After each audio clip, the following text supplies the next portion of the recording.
Alors, donc, maintenant que vous m'entendez, je veux dire que cette soirée est organisée à la fois par Attid Consulting et Lève. D'abord, Attid Consulting, pour ceux qui ne le savent pas encore, c'est un cabinet de conseil qui accompagne les entreprises dans la mise en place d'actions à la fois de prévention et d'amélioration de la qualité de vie au travail. C'est important, la qualité de vie au travail, avec au départ pour modèle le monde du sport et ses valeurs, notamment le rugby qui a été peut-être le lancement de Attid Consulting. Et puis aujourd'hui on va essayer avec nos deux invités de comprendre, d'essayer de voir en quoi dire la vérité au sein d'une entreprise, au sein de l'entreprise, peut aider non seulement à se libérer, à s'alléger et devenir ainsi plus performant. Alors je ne sais pas si ça va être possible, mais peut-être que avec vos deux réflexions communes, avec vos deux conversations, peut-être qu'on va essayer de comprendre en quoi la vérité, dire la vérité, peut justement alléger et améliorer l'être que nous sommes. Alors, à ma droite, Alexandre Jardin, on l'applaudir.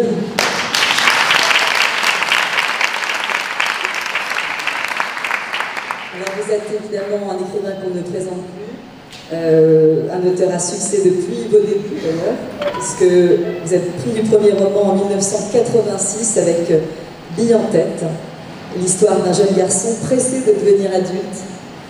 Et puis, vous recevez le prix Femina pour le Zèbre en 1988, puis à chaque fois, ce sont des best-sellers. Évidemment, il y a 2011, avec la sortie du livre Des gens très bien, un livre révélation, un tsunami de vérité, qui à la fois va vous bouleverser forcément vous, mais qui a forcément bouleversé tous ceux qui sont là et qui ont lu ce livre. Puisque vous racontez, vous y dévoilez l'histoire de votre grand-père, Jean Jardin, qui fut, comme vous l'écrivez, du 20 avril 1942 au 30 octobre 1943, je vous cite, le principal collaborateur du plus collabo des hommes d'État français, Pierre Laval, chef du gouvernement de Pétain. Vous, Élie Lemel, je demande d'applaudir aussi.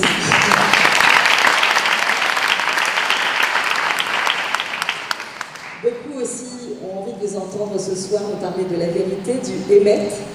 Vous êtes directeur de l'association Lève, de la Maison de la Famille. Vous êtes à la fois enseignant et conférencier. Et l'histoire de votre famille et celle de nombreux juifs de France dans les années noires, puisque votre mère a été cachée dans le centre de la France, votre père a été caché à Lyon. Ils ont échappé, comme vous dites, par miracle, à plusieurs fois, plusieurs reprises, à des rafles. Et ce sont ces miracles qui leur ont permis d'échapper au pire et de faire en sorte que vous soyez aussi avec nous ce soir. Deux histoires de famille françaises dans ces années sombres, l'une du côté des bourreaux, l'autre du côté des victimes, et vous vous êtes déjà rencontrés, vous avez déjà échangé. Peut-être ma première question à vous deux, qu'est-ce que vous vous êtes dit quand vous avez parlé de ces deux faces de cette pièce? Peut-être commencer par vous. Bonsoir. Alors tout d'abord, avant de répondre à votre question, je voudrais d'abord saluer ici la présence de ma mère, qui habite en Israël et qui se retrouve environ par hasard. Et puis aussi raconter une histoire qui m'est arrivée ce week-end. J'étais à Marseille avec 200 jeunes. Et parmi ces jeunes, il y a une jeune fille qui fréquente la Relève, cette structure qui est dédiée aux jeunes, et avec laquelle nous avons échangé. Et Sharon m'a raconté son histoire. Et Sharon m'a raconté l'histoire de cette famille qui a grandi à côté de Roanne, dans un petit patelin, on dirait. Son arrière-grand-mère, en effet, avant les années sombres, possédait une maison là-bas. Et ils se sont tous réfugiés pendant la guerre. Et Sharon va grandir dans ce petit village. Et un jour, elle rentre chez elle parce que, en tant que juif ashkénaze qui ne connaît pas grand-chose, voire même rien, elle se tourne vers sa mère qui lui a quand même donné, on va dire, quelques idées sur le fait qu'elle était juive. Elle lui dit « Maman, j'ai un problème à l'école. Il y a une petite fille qui m'embête sans arrêt. » Eh bien, à ce moment-là, sa maman lui dit « Mais qui est cette petite fille ?» Elle lui donne son nom. Sa mère la regarde et lui dit « Peux-tu lui demander comment s'appelait son arrière-grand-mère ?» Bien sûr, Sharon est un peu ennuyée. Comment va-t-elle obtenir cette information? Mais elle l'obtient. Elle revient chez sa mère et lui donne le nom. À ce moment-là, sa mère s'en va et revient avec une lettre. La lettre de dénonciation de l'arrière-grand-mère de cette petite fille pour pouvoir envoyer son arrière-grand-mère à elle à Auschwitz. Il se trouvait que son arrière-grand-mère protégeait les résistants et qu'ils ont réussi eux aussi à échapper par miracle. Quelque part, ce ne sont peut-être pas les mots que j'ai prononcés lorsque nous nous sommes rencontrés, mais c'est un petit peu ici l'enjeu de ce qui peut se passer dans une existence. Rompre avec une histoire pour reconstruire une histoire qui est porteuse de sens, ou comme dans cette histoire, et bien faire en telle sorte de transmettre, mais de transmettre ce qui ne doit pas être transmis. Et je pense que ce qui s'est passé dans notre rencontre, eh bien c'est avant tout un regard sur quelqu'un qui s'est donné la liberté de se laisser bouleverser par la confrontation à la vérité et qui a su en tirer les conséquences. Et au fond, c'est quelque part au fond l'enjeu de notre vie. Être prêt à se laisser bouleverser dans la confrontation que nous pouvons avoir avec la vérité et que ça ne soit pas juste quelques mots, mais quelque chose que l'on soit capable de concrétiser dans le monde du réel. Et je pense qu'en effet, c'est peut-être tout l'enjeu, c'est de ne pas être juste dans un verbe, mais de savoir traduire dans le monde du réel ce que cette confrontation à la vérité veut dire de manière concrète dans notre vie. Sandre Jardin, cette vérité, vous l'avez évidemment reçue et rendue dans le réel, comme on vient de dire, Olivier Lemay. Lorsqu'on a déjeuné, on m'entend? Et là, est-ce que... Lorsqu'on a déjeuné, je me suis senti extraordinairement libre. C'était un véritable déjeuner en liberté. Et finalement, ça arrive assez peu. Et quels qu'aient pu être tous les thèmes que l'on a abordés, je suis reparti en me sentant beaucoup plus libre. Il n'y avait aucune zone interdite. On pouvait se promener ensemble. Et c'est vrai que c'était un déjeuner d'une grande vérité, donc quelque chose, un moment, qui rend beaucoup plus vivant. Parce que le problème avec la confrontation difficile avec la vérité des choses, ça vous dévitalise. Et dès que vous avez la chance de rencontrer quelqu'un qui n'a pas de problème avec la vérité, vous vous sentez libre et beaucoup plus vivant. Et ça reste un moment intense. Voilà. Et donc j'attendais cette soirée. J'attendais cette soirée non pas pour parler, mais parce que ce qui m'intéressait dans cette soirée, c'était ce qu'il allait dire.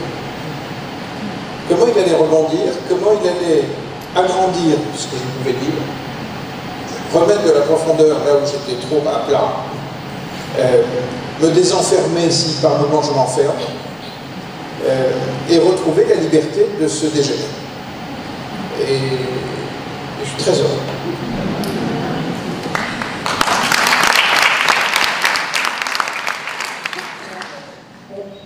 On va justement un peu parcourir vos deux livres finalement, les deux derniers.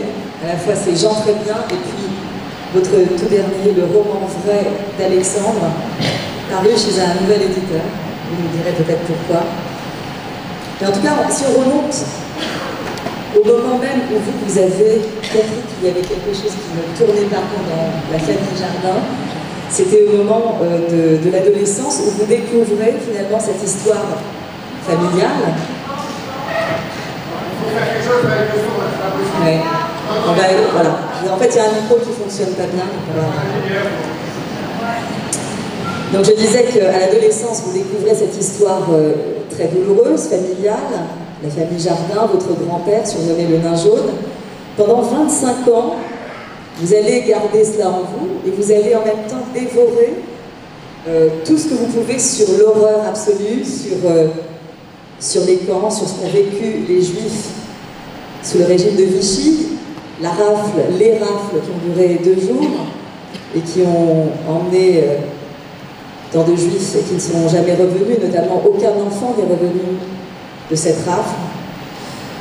Et puis finalement, vous avez voulu mener voilà, vous avez gardé en vous, vous avez gardé si longtemps en vous, avec cette façon qu'avaient les Jardins, parce que là aussi il y a une espèce d'atavisme dans cette famille, où on a le sentiment que on va recouvrir la part sombre par un bonheur imaginaire. Et c'est un petit peu ça votre vie pendant ces 25 ans, avec les romans que vous avez écrits et publiés. C'était vraiment mettre, comme vous dites dans un de vos livres, mettre du plein soleil là où chez nous il y avait eu trop de nuit et de brouillard. 25 ans, vous avez gardé en vous cette histoire avant de nous la délivrer avec ce livre des gens très bien. Je crois que personne ne peut penser l'impensable facilement. Il faut forcément des étapes. Lorsque je me suis promené un jour côté du jardin du Luxembourg avec un ami qui me dit « Il y a un problème dans ta famille. Il y a un problème avec ton grand-père. J'ai lu les livres de ton père. Mon père a écrit des livres sur le sien, sur mon grand-père. Et pour le montrer sans qu'on le voie, il y a 2 manières de cacher un secret dans une famille. Ou bien vous vous taisez, ou bien vous montrez les choses pour qu'on ne les voit pas. Et mon père a écrit un livre qui est un énorme succès, qui s'appelle Le Nain Jaune. Vous avez peut-être lu. Qui est sorti en 1978, qui a eu le Grand Prix d'Académie française, qui était un énorme succès, qui est un livre sur son père, qu'il transforme en personnage. D'ailleurs, il l'appelle Le Nain Jaune. Donc déjà, ce n'est plus Jean Jardin, directeur de cabinet de Pierre Laval, c'est Le Nain Jaune. Et le livre est entièrement dans le regard du fils qui regarde le père. Mais vous pouvez être le fils de Goebbels et trouver votre père charmant. Donc Le Nain Jaune est un livre bouleversant d'émotions qui montre mon grand-père sans qu'on le voie. Et personne, à ce moment-là, ne faisait le lien entre Jean Jardin, Bousquet, la réalité de Vichy, la déportation, etc. C'était Le Nain Jaune, c'était charmant. Et tout à coup, vers 16 ans, un ami me dit, il y a un problème. Ce sont les dates. Il arrive en avril 1942, à la tête du cabinet de Laval, et la rafle du Veldiv, c'est en juillet. Et je dis, à l'époque, je ne savais pas très bien ce que c'était que la rafle du Veldiv. Il m'explique, et je lui dis, mais je ne vois pas où est le problème. Et il me dit, si, avril, c'est avant juillet. Donc, il était aux manettes du cabinet de Laval ce jour-là.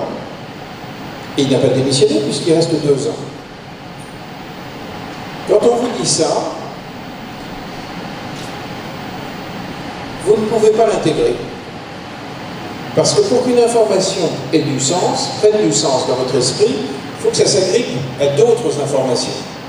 Et ma famille était absolument charmante. Ça ne faisait pas du tout le Troisième Reich. Donc, j'entends ça, Mais ça ne rentre pas. Je l'entends, je le comprends, mais ça ne rentre pas. Et puis ensuite, j'ai pensé à autre chose. Parce que pour intégrer en profondeur une information aussi énorme, pour comprendre sa signification, il faut plein d'allers-retours.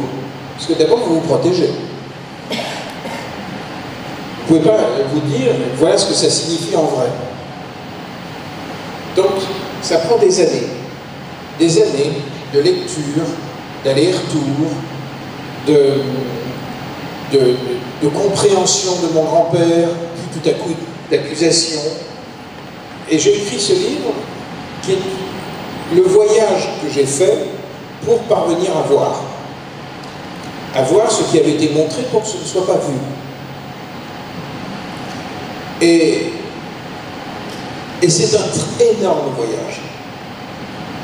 Et il y a plein de scènes qui ont été des bascules, et quand, à un moment, vous ne pouvez plus faire marche arrière, vous êtes obligé de voir l'ensemble du puzzle, c'est terrifiant.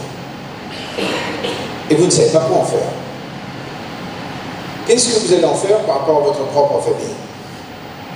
Et un jour, j'étais à table, et j'ai commencé à parler, c'était en Suisse, à la maison des jardins, j'ai commencé à dire, est-ce que vous êtes conscient de la position exacte de grand-père pendant la guerre?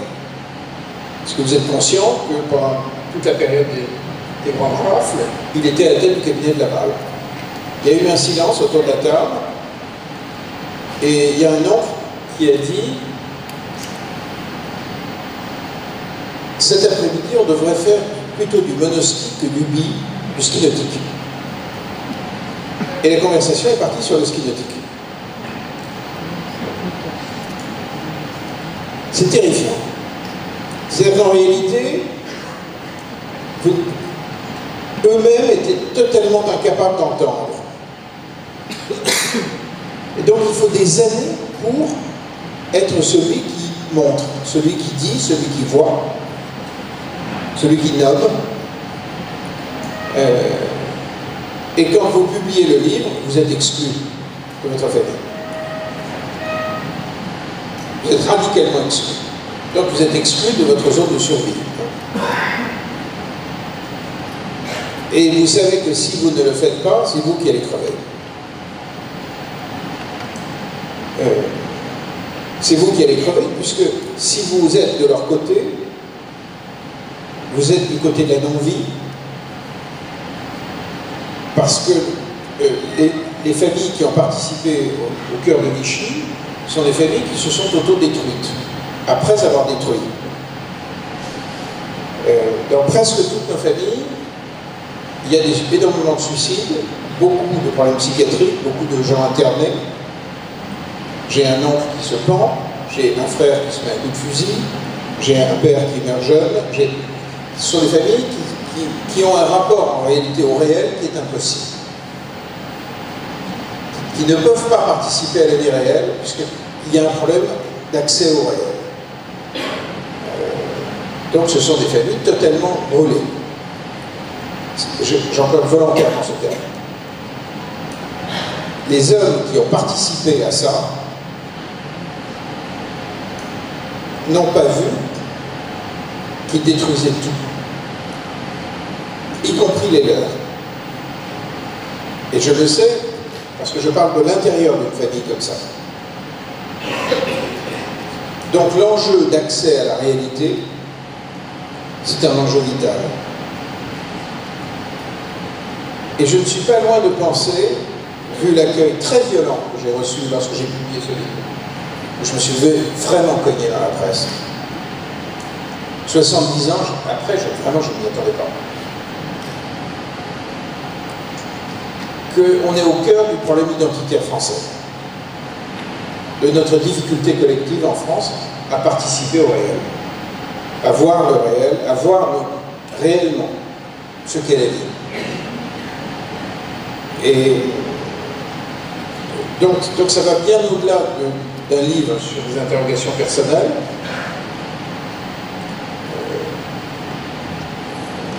Voilà, mais je peut-être rebondir sur ce que vous avez dit en disant la vérité, c'était vital. Vous dites d'ailleurs aussi l'inverse, de ne pas dire la vérité, c'est mortifère. Et vous, Élie Lemel, dire la vérité, c'est un lien avec la vie. Parce que vous êtes venu avec un roman, en tout cas un roman vrai, mais avec le livre de la Torah. Quelle est justement, vous, votre approche entre la vérité et la vie?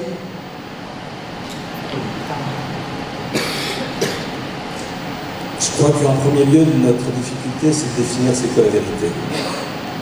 Et quelle est son importance et quelle est sa dimension fondatrice. Dans ce que j'entends ici, il y a une forme de, même si le mot est un petit peu dur, de thérapie. Il faut dire la vérité pour pouvoir s'arracher à quelque chose. Mais si ce n'était pas nécessaire de le dire parce qu'on y arrive, est-ce qu'on l'a dit quand même? Ça, c'est la première question que je pose. J'aimerais ouvrir nos textes et essayer de réfléchir, peut-être avant tout, c'est quoi la vérité? Parce que une des grandes difficultés que l'on a dans la vie, c'est que l'on utilise des mots, mais que l'on n'en possède pas les définitions. En tant que juifs, nous avons la chance d'avoir un point de référence. Ce point de référence, c'est la Torah. Et la Torah va nous proposer des définitions des choses. Et ce qui m'intéresse, c'est justement d'aller voir ce que la Torah a à me dire sur ce qu'est le concept de vérité, quelle est sa place et quelle est son importance. Juste une parenthèse, il y a un verset dans la Torah qui nous dit « Lotissa chez Machav », ce qui veut dire « Tu ne prononceras pas de paroles de médisance ». Et sur place, la traduction du Targum Yonatan, c'est-à-dire l'un des plus célèbres traducteurs en araméen de la Torah, nous dit « Ne prononce pas des paroles de mensonge ». Nos maîtres s'interrogent et disent « Mais médisance ou mensonge ?» La médisance, ce sont généralement des paroles vraies. Et nos maîtres de dire « Dans la mesure où tu exprimes des choses qui sont vraies, mais quelque part, derrière cette parole, il y a peut-être l'objectif de faire souffrir quelqu'un, ta parole n'est plus vraie, elle est mensongère. » Et évidemment, ça interroge. Et évidemment, ça interpelle parce qu'on n'est pas ici pour se passer de la pommade. On est ici pour réfléchir ensemble. Au fond, qu'est-ce qui sous-tend ma parole? Au nom de la vérité, je ne parle plus de vous, évidemment. Je parle de nous. Au nom de la vérité, il faut le dire. Mais qu'est-ce que ça peut détruire derrière? Et si l'objectif est de détruire, alors ta parole n'est plus une parole de vérité, la Torah l'appelle mensongère. Parce qu'elle n'a pas de raison d'être dite.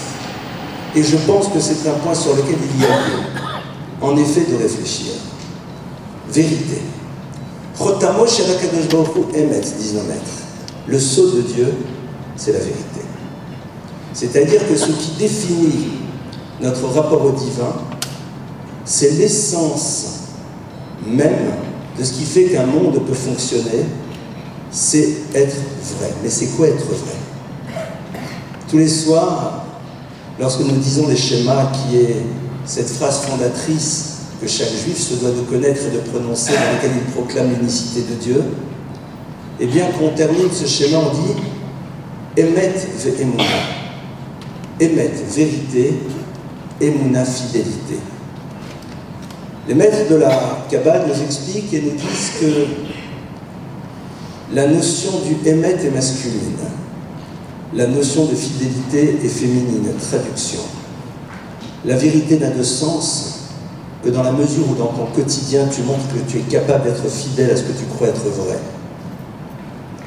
L'homme, le masculin, c'est s'enthousiasmer. Le féminin, c'est inscrire les choses dans la pérennité, ne serait-ce qu'à travers l'expérience qu'elle a de porter la vie. Le mot « émet » ne peut pas être prononcé si le mot « émouna » n'est pas présent à ses côtés. On ne peut pas parler de vérité si on n'est pas prêt à être fidèle à cette vérité. Et la fidélité à cette vérité se traduit de la manière dont on est capable de la vivre dans son quotidien. Et je crois que lorsque on va réfléchir même sur ce mot, le mot émettre et le sceau de Dieu disent nos maîtres, pourquoi? Eh bien parce qu'il est constitué de 3 lettres. Le Aleph, le Mem et le Tav. La particularité de ces 3 lettres, c'est quoi? C'est que le Aleph est la première lettre de l'alphabet. Le Mem est la lettre centrale et le Tav est la dernière lettre. La notion de vérité doit englober tout. Il n'y a pas de vérité partielle. La vérité est ou n'est pas. C'est comme l'amour. Il est ou il n'est pas. On n'aime pas un peu, beaucoup, passionnément à la folie. On n'est pas plus ou moins vrai. On est vrai ou on ne l'est pas. Le mensonge, sheker. Sheker sont 3 lettres. Et ces 3 lettres sont les unes à côté des autres. Le mensonge, c'est un système. La vérité, c'est un concept. Et ce concept-là, il doit traverser notre vie. Et au fond, lorsque l'on regarde nos textes, et tout à l'heure je regardais un certain nombre de textes, ce terme de émettre est présent, mais sans arrêt. Dover emet bilvavo, anche emet. Quelqu'un qui parle de manière vraie, bilvavo dans son cœur. Non pas d'une parole vraie vis-à-vis des autres, mais que ce qu'il pense, eh bien, c'est quelque chose qu'il pressent et il ressent profondément vrai. Ça, c'est un petit peu l'enjeu. Alors, quelque part, pourquoi la vérité, c'est le lieu de vie? Parce que qu'est-ce qui fait que l'on est dans le mensonge? Il y a un mec qui s'appelait le Rav Israël Salanter qui dit la chose suivante. Rav Israël Salanter disait Ha'adam chofshi asur b'sichlo v'chofshi b'dimyono.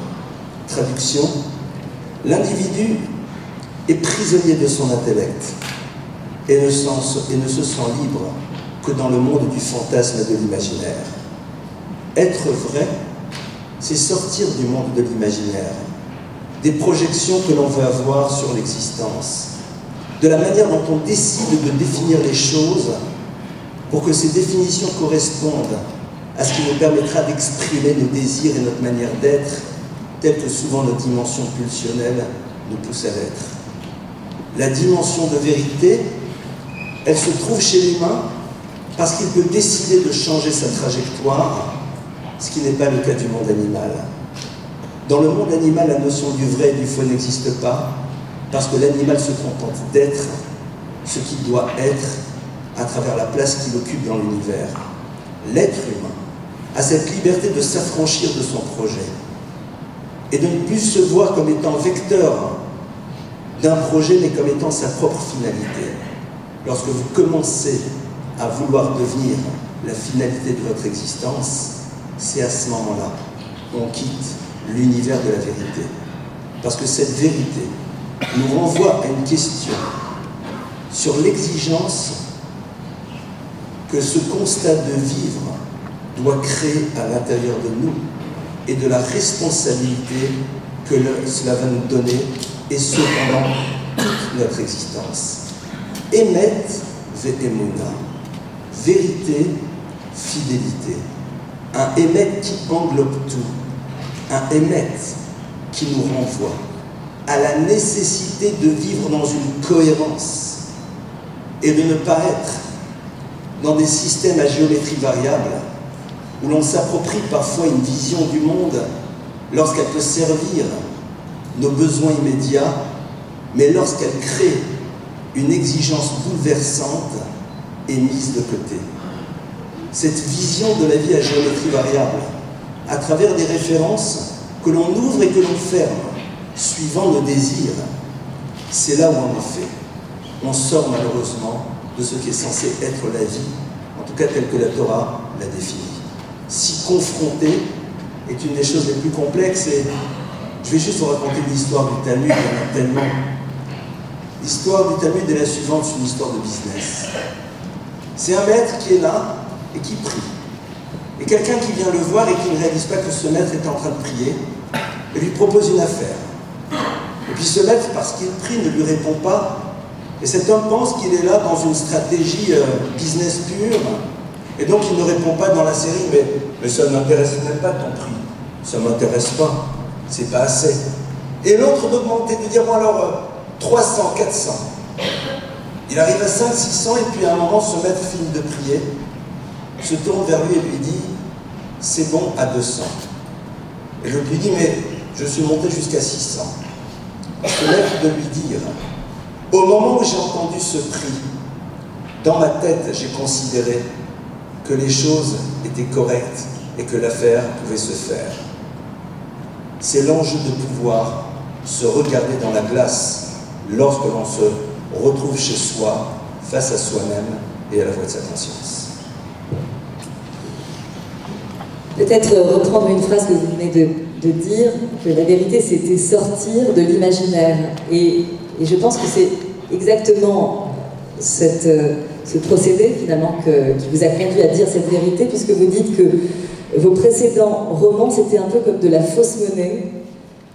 Finalement c'était se mentir à soi-même, et vous avez eu envie justement de quitter ce monde de l'imaginaire qui à un moment donné de votre vie vous confortait finalement de mimer le bonheur, comme vous dites. Lorsque vous avez prononcé ces mots, ça résonnait très fortement, parce que c'est vrai qu'une famille qui est construite sur un énorme mensonge, ça fabriquait à la génération d'après, mon père, une production d'imaginaire proliférante. Mon père est mort à 46 ans et il a écrit plus de 120 films. Il y a une année où, dans sa folie, il en a écrit plus de 17. 17 films. Quand vous écrivez 17 scénarios, vous n'appartenez plus du tout au monde réel. Vous êtes constamment en train de manipuler des personnages imaginaires, de les faire rentrer, de les faire s'affronter. Et mon père, dans mon souvenir d'enfant, était un homme qui n'appartenait pas au réel. Il était constamment en train de créer des situations. Il n'y avait aucune différence. Un jour, il me dit, je n'arrive pas à finir un livre, je vais quitter cette femme. Je lui dis, mais papa, c'est une femme. Tu ne peux pas quitter quelqu'un pour un livre. Et il allait beaucoup trop loin. Et lorsqu'il est mort, j'avais 15 ans, j'ai continué à faire comme lui. Ce système est resté dans ma tête. J'étais tout seul en Irlande, au lendemain de son enterrement, on m'a expédié seul au fond de l'Irlande, et j'ai commencé à imaginer mon père, à le reconstruire, à le refabriquer. J'ai d'abord commencé par taire sa mort. Pendant l'ensemble du mois d'août, je n'ai pas dit aux gens avec qui j'étais que mon père était mort. Et lorsque je suis rentré en France, j'avais un père tout à fait formidable qui correspondait à mes besoins. Et puis, progressivement, je suis entré en littérature. Et il est arrivé quelque chose de très dangereux, mes romans ont marché. Il y a eu de plus en plus de lecteurs qui validaient mon imaginaire. Et progressivement, j'ai produit, comme mon père, une quantité d'imaginaire tout à fait anormale. Au lieu de mener une vie de couple passionnante, je compensais en écrivant Le Zèbre, en écrivant Fanfan, en écrivant L'île des Gauchers. J'avais une vie personnelle d'une grande médiocrité. Et plus c'était médiocre, plus dans les livres, c'était passionnant. Et puis, j'ai été au bout de cette folie jusqu'à écrire des livres sur ma famille, notamment sur mon père, qui sont des tissus de mensonges, qui sont de pure production imaginaire. Notamment un livre qui s'appelle Le Zubial, qui, en tant que livre, a sa logique, crée une réalité, mais qui n'a rien à voir avec mon père, personnage historique. Et progressivement, je me suis enfermé là-dedans. Et comme, en société, lorsque vous êtes écrivain, vous avez le droit de faire ça. Vous êtes intégré, vous passez à la télé, ça fonctionne. Vous quittez votre vie. Vous n'existez plus. Vos rapports de couple n'ont plus de densité, vous vous absentez de votre être. L'imaginaire est un piège ahurissant. D'autant plus que vous avez des lecteurs qui vous écrivent et qui prennent pour argent comptant ce qu'ils ont lu. Et puis, eux-mêmes ont probablement un problème avec la réalité. Donc vos productions oniriques s'emboîtent avec leurs besoins. Et un jour, j'ai décidé d'arrêter, c'est pour ça que j'ai écrit ce livre-là. J'ai absolument décidé de quitter cette non-vie, d'essayer d'aller vers ce que vous désignez comme la vérité, c'est-à-dire la sortie du mensonge, la sortie de l'imaginaire, et j'ai recommencé à vivre. Et j'ai trouvé ça passionnant. Je ne m'y attendais pas. Et c'est passé pour moi par des années de militantisme associatif, où je menais une toute autre vie. J'ai adoré ça. La participation au monde réel m'a passionné et m'a semblé très inattendue. Je venais de si loin, d'une famille qui n'était absolument pas habituée à fréquenter la réalité. Et comme tout le monde produisait de l'imaginaire, ma grand-mère, mon frère, celui qui s'est suicidé, mes oncles, etc. J'ai progressivement décidé d'atterrir. C'est extraordinaire ce qui se passe. Je ne m'attendais pas à ce que c'est autant de goût. Je n'ai pas été élevé pour ça. J'ai été élevé pour compenser le réel par de l'imaginaire. Dans une famille donc qui n'accédait jamais aux choses vraies, aux choses vérifiables, à la dimension factuelle de la vie, concrète.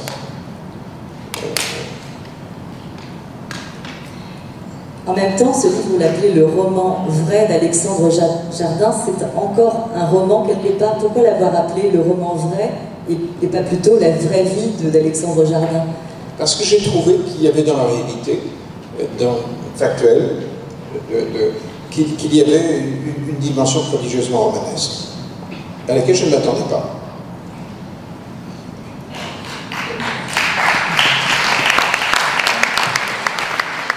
Je n'avais pas prévu. Je pensais qu'il fallait en rajouter.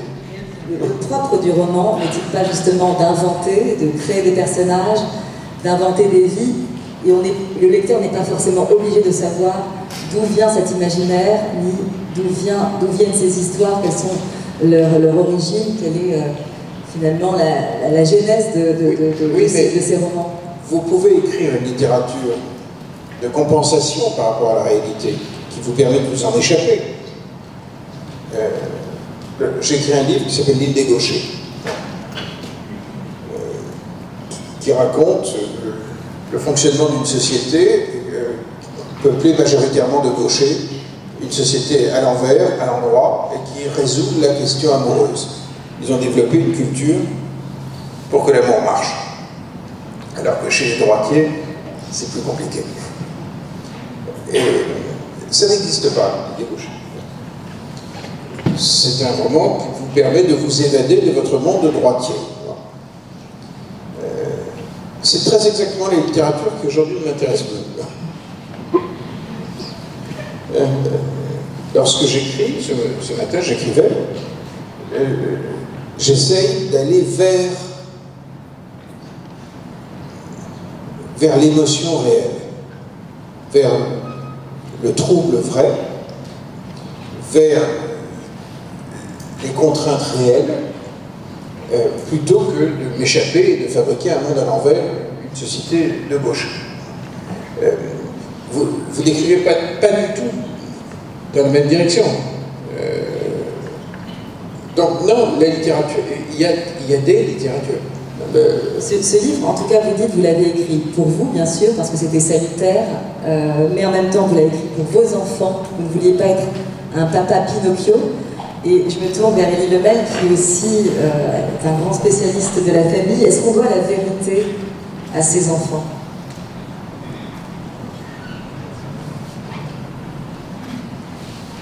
Alors tout d'abord, juste rebondir sur cet univers du roman. Allez, à quoi ça sert? À quoi ça sert? Quelque part, on va construire une certaine vision du monde qui passe à travers le prisme de notre propre histoire. Et est-ce que véritablement les idées, les concepts que l'on va véhiculer sont ceux qui vont permettre de construire? Je fais partie tout un temps d'un comité d'éthique dans les problématiques de PMA. Et je me rappelle de cette parole de Luc Ferry qui, lorsqu'il essayait d'exprimer sa vision des choses, se posait la question de la justesse de sa vision qui passait par une pensée à travers laquelle il y a une histoire. Lorsque ce que vous exprimez passe à travers le prisme de votre subjectivité qui était nourrie par votre histoire, est-ce que le message que vous faites passer est un message vrai? C'est-à-dire, est-ce qu'il est celui qui va construire? Je ne dis pas des romans, en tout cas très peu. Parce que tout simplement, je ne sais pas si la vision que l'on va me proposer des choses à travers des histoires imaginaires ne vont pas à un moment altérer une certaine manière d'appréhender l'existence telle qu'elle m'a été transmise par la Torah. N'oublions pas que tous les systèmes qui ont réussi à manipuler et à entraîner derrière eux des cohortes d'individus avec une certaine vision du monde et de l'existence et tout ce que cela a généré par la suite, cela a démarré par cela. Alors, je ne m'élève pas contre le romancier ni contre son roman, mais comme je l'ai dit tout à l'heure, je pose la question. Vous savez, dans l'étude du Talmud, eh bien, il y a marqué que lorsque l'on se confronte à l'autre, on est des oivim, on est des ennemis, et après des ohavim, des personnes qui nous aimons. Parce que tout simplement, le but n'est pas d'être dans une parole politiquement correcte, mais d'être tout simplement dans la recherche de quelque chose qui va nous faire grandir. Et je nous interroge, et aujourd'hui encore plus, puisqu'aujourd'hui le roman actuel, c'est quelque part, et je reviens à la question qui me posait au niveau de l'éducation, peut-être que la première vérité que l'on doit aux enfants, c'est de leur dire, tu sais ce que tu as lu, c'est pas ça le monde du réel. Ce que tu as vu, ce n'est pas ça la vie. Quand tu vois dans un film, quand tu vois dans un livre que s'aimer, c'est très rapidement être dans un univers de contact physique, ça ce n'est pas de l'amour, c'est de la consommation. C'est aimer l'autre comme on aime le poisson, on le consomme. Oui, en effet, je pense qu'en tant que parents, nous nous devons de dire la vérité à l'enfant sur la fausse lecture qu'il peut avoir de l'univers à travers ce que les sociétés qui sont autour de nous lui proposent comme vision du monde. Et ce qui est très intéressant, c'est que si on observe un petit peu, parce que j'ai quand même un peu lu, un petit peu quand même, un certain nombre d'ouvrages, et bien suivant les époques, les définitions de la vie, de l'homme, de la femme, de l'amour, du respect seront différentes. Alors c'est quoi? C'est ça ou c'est ça? Allez, relisons la République et la place des femmes. Dans l'Antiquité, c'est passionnant. Est-ce que c'est notre vision? Non, parce qu'actuellement, elle ne correspond pas aux désirs de la société. N'oublions pas que de la même manière que dans nos sociétés, on construit la loi autour des désirs de la société, et bien de la même manière, on risque un jour d'écrire. Parce que tout simplement, nous avons enregistré ce que la société qui est autour de nous a envie de voir pour pouvoir lui permettre de valider ce qu'elle a envie d'être. Et c'est quelque chose sur lequel il y a lieu de s'interroger au moins. Et évidemment, nos enfants doivent vivre dans un monde vrai. Un monde vrai, c'est un monde dans lequel les réponses sont claires. L'univers est-il un projet ou non? Oui ou non? Y a-t-il un créateur? Avons-nous une finalité? La singularité qui est mienne doit me faire réfléchir à quoi? À une vie uniforme dans laquelle ma singularité ne s'exprimera qu'à travers un paraître ou à travers une interrogation sur la finalité de ce que je dois construire dans ce monde. La Torah est-elle vraie ou non? Si c'est oui, comment je m'y confronte? Si c'est non, alors qu'est-ce que je vais à la synagogue à Kippour? Cette dimension d'être dans la recherche du vrai, c'est aussi une tension vers une vie dans laquelle nous voulons être dans la cohérence. C'est une tension, parce que être dans la cohérence, c'est un travail d'existence. Nous nous devons la vérité de notre vie à travers ce que nous proposons de nous-mêmes dans notre manière de la vivre. Évidemment, il y a certaines vérités que l'enfant ne peut entendre parce qu'il n'est pas équipé pour les recevoir, et à partir de cela, on rentre plus dans une problématique pédagogique, c'est-à-dire sur la capacité que l'enfant a de recevoir une parole qui est totalement bouleversante. Vous savez, les bleus à l'âme laissent beaucoup plus de traces que les bleus au corps. La seule différence, c'est que ceux-ci sont invisibles, et je crois qu'il y en avait un qui chantait juste quelques mots et le trouble de toute une vie. C'est avec cette réflexion-là que l'on doit se poser la question sur raconter des événements. Est-ce que l'enfant est capable de les entendre, de les recevoir, et qu'est-ce qu'il en fera par la suite? Mais exprimer le concept de la vérité dans la manière dont on va essayer d'être dans notre quotidien, et ça se traduit sur des choses très simples. La relation à l'honnêteté, à l'éthique, dans tous les domaines, et qu'elle ne soit pas à géométrie variable.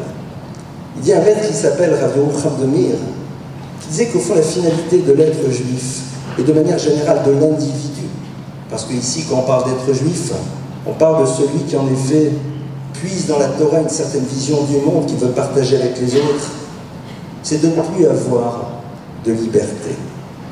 Traduction, que les choses soient tellement évidentes pour lui qu'il ne peut pas imaginer fonctionner autrement. En ce qui me concerne, j'ai de plus en plus de difficultés à mentir. Pourtant, il y a 15 ans, qui a pris les chocolats? Bon. Bien sûr, qu'est-ce que ça veut dire? Au fur et à mesure que l'on avance, la conscience que l'on a de la valeur des choses fait que ce qui était dans le domaine du possible ne l'est plus. Et c'est cela que nous nous devons de transmettre à nos enfants. On va les interroger sur la vérité à travers des films, et j'ai le bonheur, entre autres, d'avoir comme ami proche un garçon qui s'appelle Elie Ebidia, qui est directeur d'école, qui est rave et qui est aussi spécialiste dans le décryptage de l'image et des films. Et lorsque nous travaillions il y a quelques années avec des élèves et des adolescents sur les films, il était intéressant de voir la difficulté qu'ils avaient de ne voir dans ce film qu'une image d'un monde qui n'était tout sauf le monde du réel.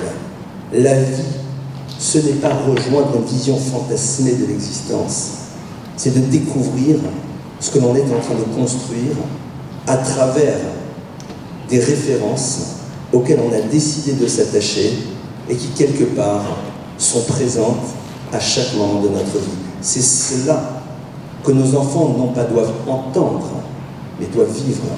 Parce que ce qui valide une pensée, c'est la manière dont on est capable de la traduire dans le monde du réel, ce que certains philosophes appellent se placer dans l'épaisseur de sa connaissance.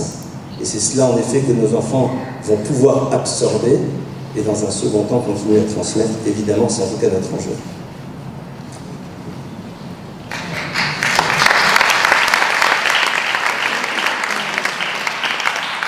En fait, pour vous, Alexandre Jardin, le livre « Les gens très bien » a été un élément déclencheur, parce qu'il a tout déclenché. En fait, il a fait l'effet d'une explosion littérale, parce que c'était vraiment le moment où vous alliez tout dire à tout le monde, sans savoir, comme vous venez de le dire aux enfants, à qui on s'adresse. Quand vous avez dit cette vérité, vous vous êtes fait forcément, à ce moment-là, de votre vie du bien, parce que vous sortiez de ce monde mortifère, et en même temps, vous ne saviez pas comment les lecteurs, vos lecteurs habituels, allaient recevoir cette vérité. Est-ce que ça vous a inquiété de savoir comment on allait vous lire, comment on allait lire cette vérité que vous alliez donner, et non seulement celle des gens très bien, mais aujourd'hui ce roman vrai, puisque c'est un petit peu la suite. Vous êtes peut-être finalement, j'ai le sentiment que vous avez expérimenté cette vérité, que ça vous a fait du bien et que vous avez envie de prolonger ce bonheur que vous rend la vérité.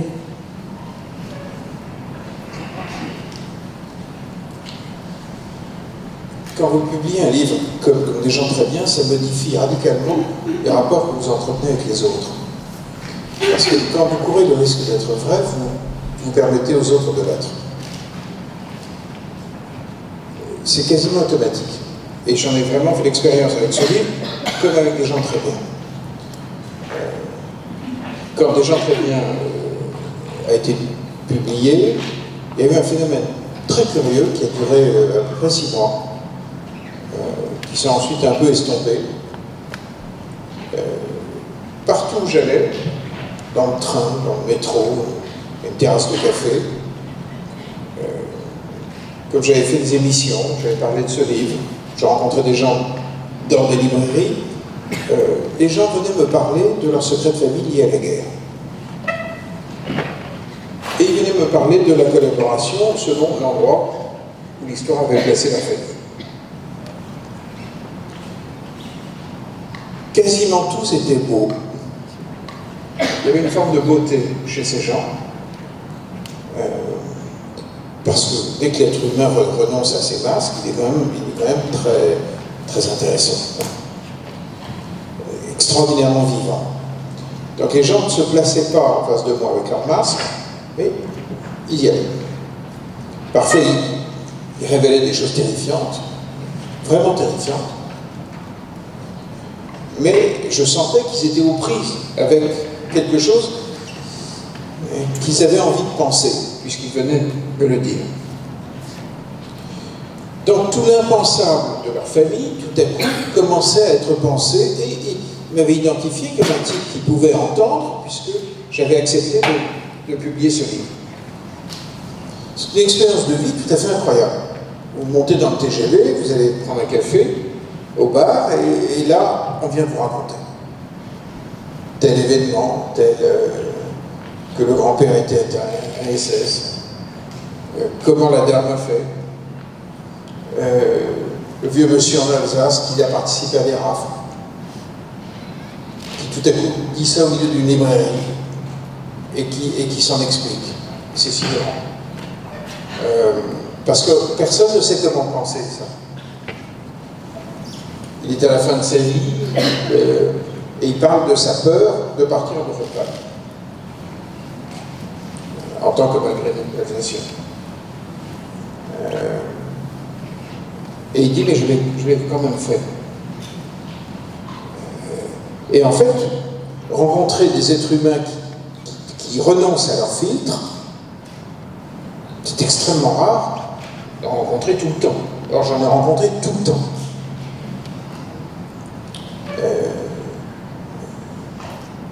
Et c'est probablement un des moments de ma vie que j'ai préféré.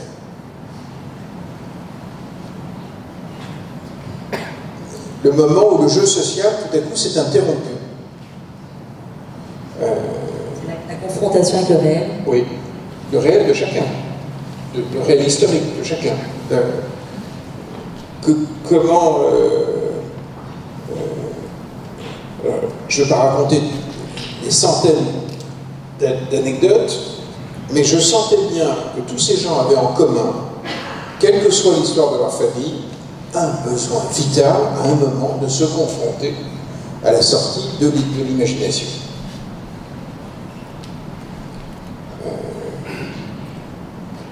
Un besoin absolument vital. Sinon, ils ne seraient pas venus.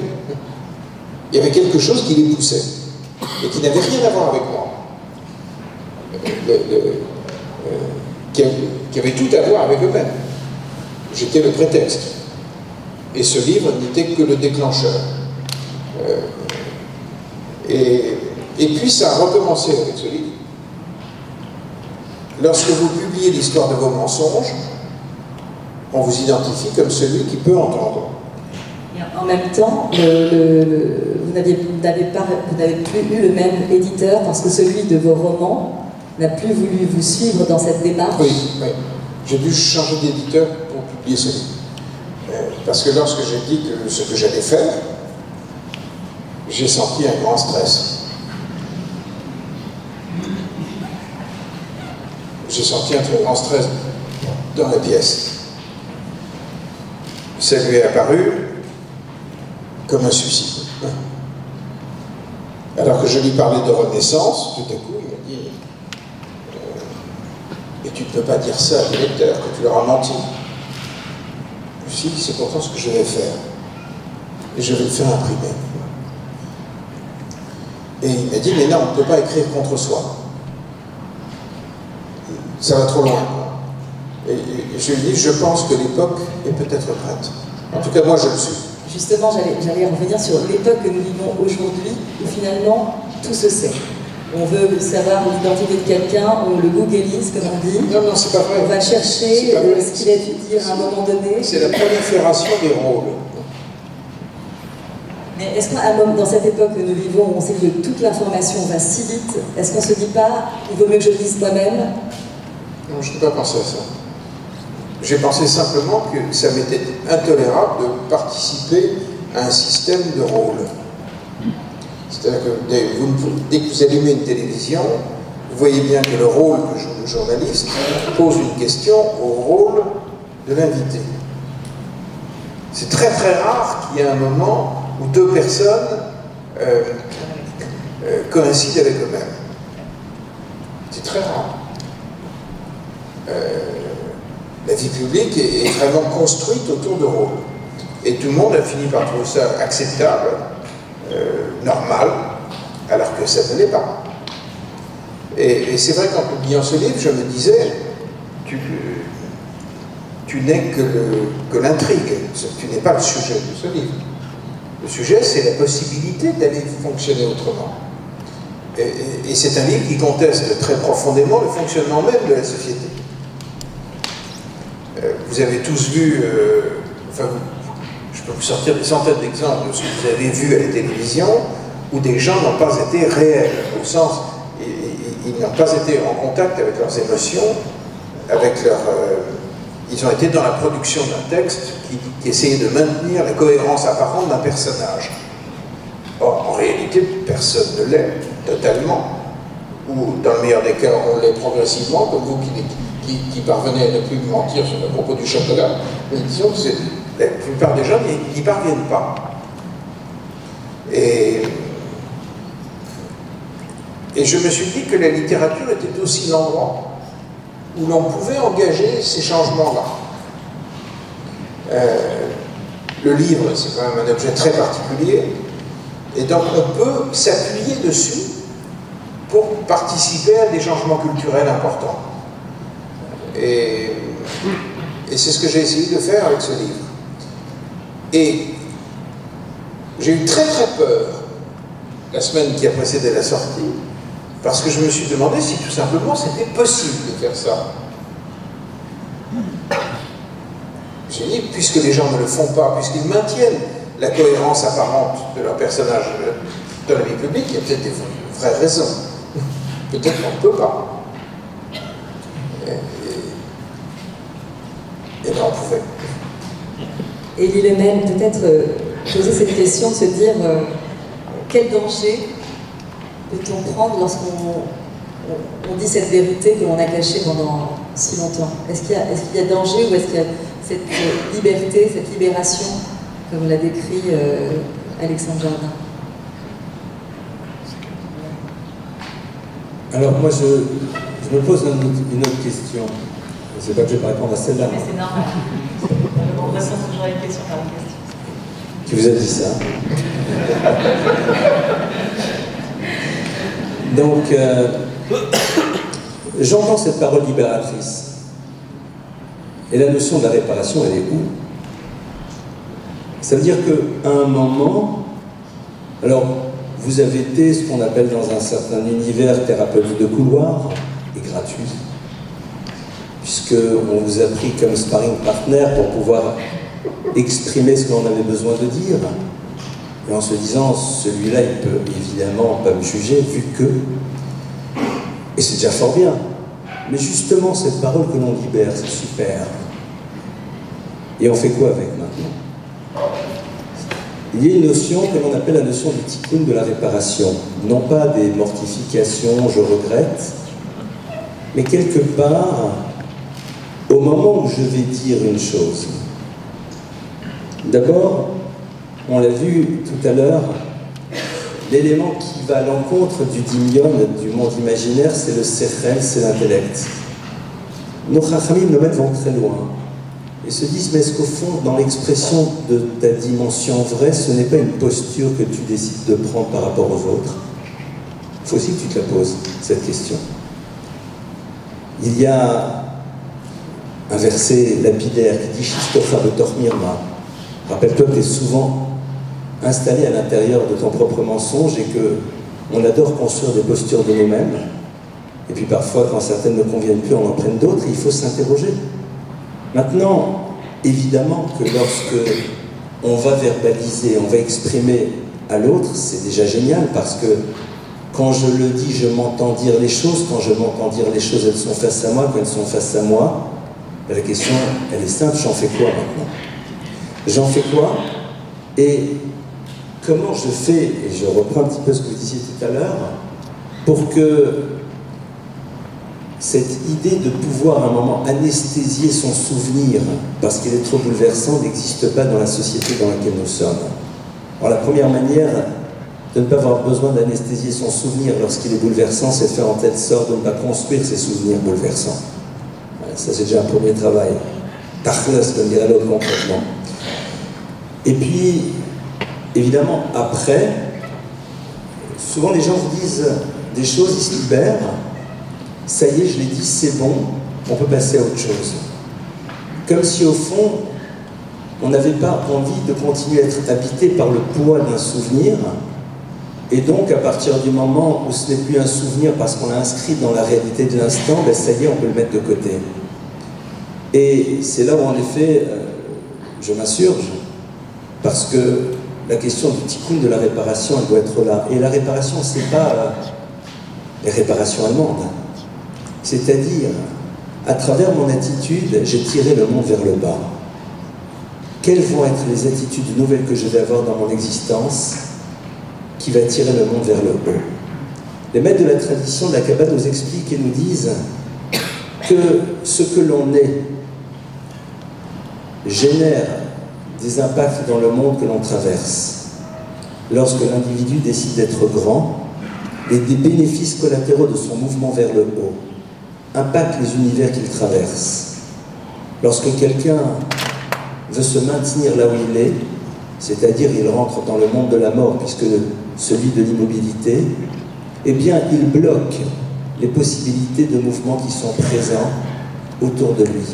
Et évidemment, vous, ces personnes, allez vous voir, mais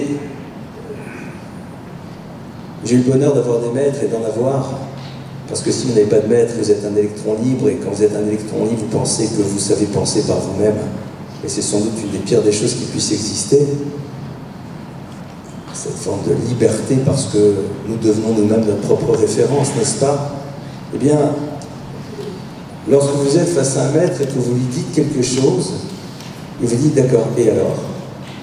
Alors le et alors, c'est ne te définis pas exclusivement à travers un dysfonctionnement à l'instant T, mais surtout, maintenant tu fais quoi pour que ce concept qui était présent chez toi à un moment de ta vie, tu sois sûr que tu en es totalement débarrassé et que tu installes quelque chose de nouveau. Parce que si on réfléchit, à un moment, dans des circonstances de vie, on a fait des choix, en tout cas je reprends ces périodes-là, parce que tout simplement on pensait que c'était mieux pour nous.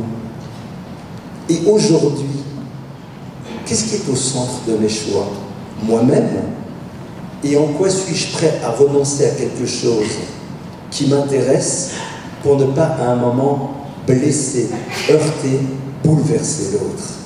Parce qu'on n'est peut-être pas dans la même dimension, mais on est dans le même concept. Alors c'est vrai que quand ça s'est situé dans des choses dramatiques, mais les Rachamim ont cette idée de savoir toujours sortir du factuel et de chercher à voir quel est le concept qui se joue derrière. Avoir trahi par intérêt c'est s'être mis au centre de sa propre histoire et n'être pas prêt à renoncer à quelque chose parce qu'il y a un autre. Alors dans des cas c'est dramatique, et dans d'autres cas c'est dramatique d'une autre manière quand ça se joue dans un couple, quand ça se joue dans un monde des relations.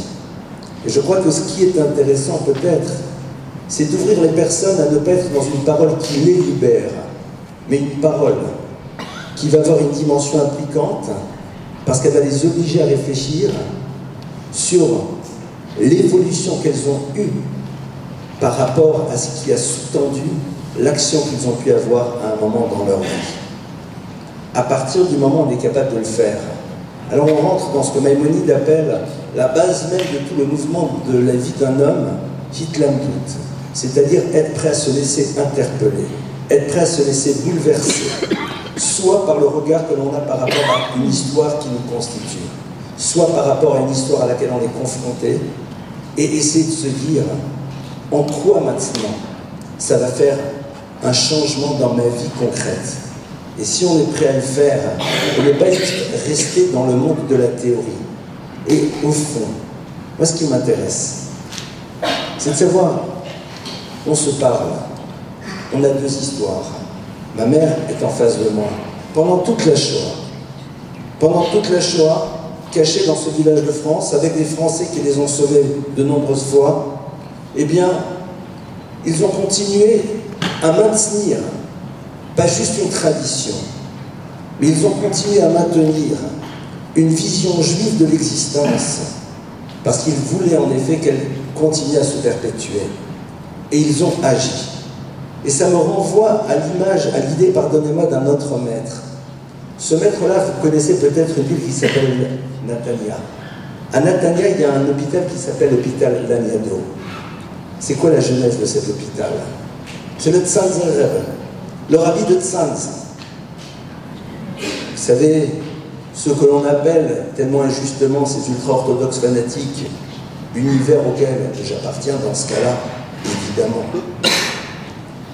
Quand le rabbi de Tzanz a perdu son épouse et ses 11 enfants à Auschwitz, et quand il était là-bas, et qu'un jour un nazi lui a dit « Alors, Rabbiner, il est où le peuple élu ?» Le Tzanz Rebbe le regarde et dit « Il continuera à être le peuple élu tant que je resterai là où je suis et je n'irai pas là où vous êtes. » Le Tzanz Rebbe a dit « Si je m'en sors, je construirai un hôpital. » Alors on lui a posé la question après la Shoah. Un rabbi chassidique, on se serait attendu à ce que vous preniez l'engagement de construire des lieux d'études, des synagogues, ce qu'il va faire. Le Tzanz Rebbe a répondu la chose suivante. Il a dit, quand vous vivez des choses comme ça, alors vous courez un risque. C'est de devenir à votre tour à un moment insensible à la souffrance de celui qui n'est pas exactement comme vous. Et pour ne pas tomber là-dedans, j'ai fait le vœu de construire un hôpital dans lequel on soignerait la souffrance de tout le monde, même de ceux qui n'ont rien à voir avec mon identité, pour être sûr de maintenir cette sensibilité à l'autre quel qu'il soit et qu'elle ne soit pas altérée par l'expérience que j'ai pu vivre. C'est ce que le verset nous dit. Lorsque Dieu dit au peuple d'Israël, vous partirez en guerre, il dit, et je te donnerai de la pitié, tu auras pitié. Ça veut dire quoi? Et les maîtres du Talmud de nous expliquer que Dieu dit, je sais que vous n'avez pas envie de vous confronter à des choses dans lesquelles vous risquez de perdre à un moment votre sensibilité à l'autre. C'est la raison pour laquelle, eh bien, je m'engage à ce que même si dans la vie vous êtes obligé à un moment de vous confronter à des choses qui vous demandent de mettre de côté un petit peu votre sensibilité, que celle-ci ne disparaisse pas, qu'elle reste. Le tikkun, la réparation, c'est qu'est-ce que je fais pour ce qui était à la racine d'un comportement de ce type soit totalement éradiqué de mon existence et qu'elle ne fasse plus partie ni de ma propre vie, ni de celle de tous ceux et de tous celles qui sont à mes côtés.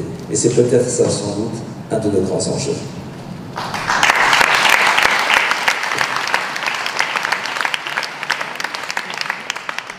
Peut-être aussi, je ne sais pas comment vous ressentez ces paroles, comment vous intérioriser ces paroles, Alexandre Jardin, mais est-ce que, justement, Alexandre Jardin n'est pas dans ce tikkun, dans cette réparation, puisque en voyant ses pères, en voyant ses frères, en disant « je ne vous ressemble pas, vous ne me ressemblez pas », c'est justement cette cassure, à un moment donné, assumée, pour dire « je me libère de vous et je répare quelque part ce monde ». Je pense que c'est un point de départ. C'est sûrement pas un point d'arrivée, je suis sûr que si c'était un point d'arrivée, vous ne seriez pas là ce soir. Je ne pense pas. Et c'est vrai que ça a quelque chose de bouleversant parce que le point de départ, c'est cette parole qui peut induire chez d'autres, et nos maîtres donnent beaucoup d'importance à celui qui fait, mais qui amène les autres à faire. Gadol Hambe Assé Yotermina Ossé, disent les maîtres du Talmud, celui qui fait faire aux autres a plus de valeur que celui qui se contente de faire. Alors bien sûr, celui qui demande aux autres de faire pour ne pas faire lui-même, on n'en parle pas, mais lorsque, à travers notre parole, notre démarche, notre dynamique, on crée un monde des possibles chez les autres, alors évidemment, c'est d'abord lié à nous, mais le tikkun, c'est être capable peut-être aussi de savoir à un moment ouvrir une porte. Ouvrir une porte et ne pas savoir vers où elle nous mène. C'est-à-dire être ouvert à ce que j'appellerais le monde des possibles. Ne pas déjà définir le point d'arrivée, être prêt à engager un mouvement et à voir qu'est-ce qu'il va faire aboutir. Je pense que c'est un petit peu votre démarche. Avec ce danger, je pense que d'autres voudront voir dans vos livres l'expression d'une posture que vous voulez peut-être prendre, mais il y a un grand principe dans la vie, c'est que vous ne pouvez pas obliger les autres à penser comme vous le désirez, et si les autres veulent nous traduire de la manière dont ils le désirent, eh bien c'est leur problème. Et comme le disait un très très grand thérapeute, Segi Hirsch, avec sur le bras gauche les numéros d'Auschwitz, il me disait, vous savez, dans la vie, eh bien, ce n'est pas grave, pas tout le monde n'aura le mérite de vous aimer.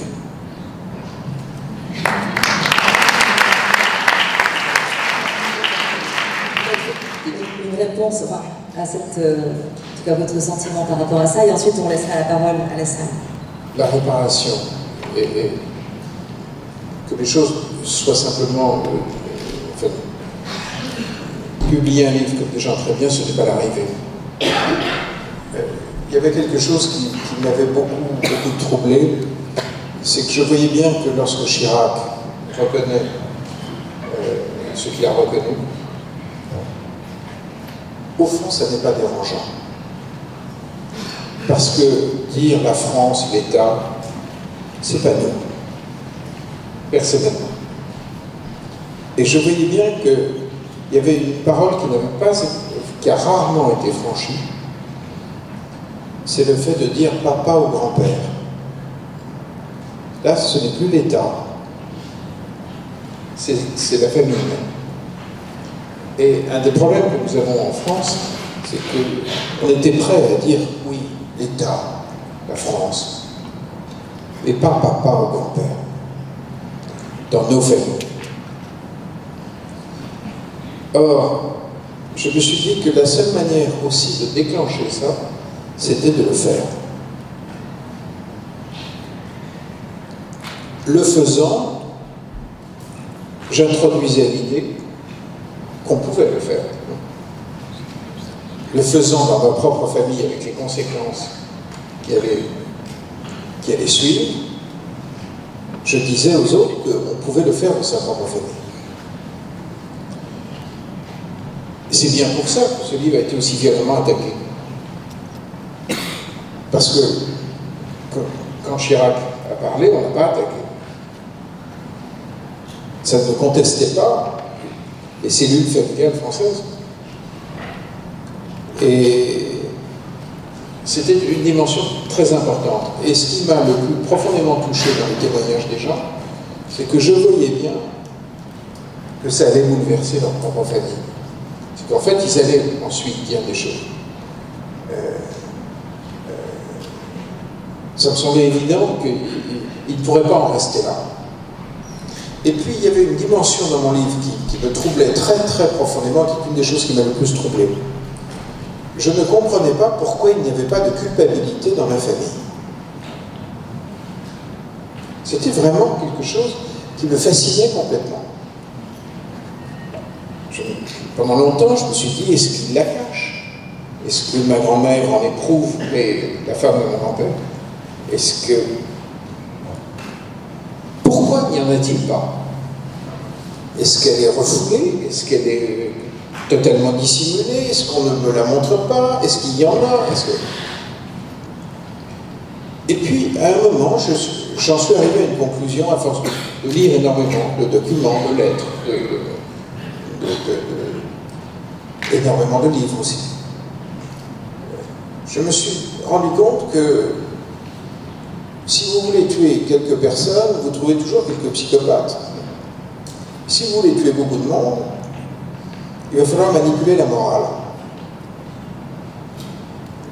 Les grands massacres ont besoin d'une manipulation de la morale. Vichy ruisselle de morale. C'est hallucinant.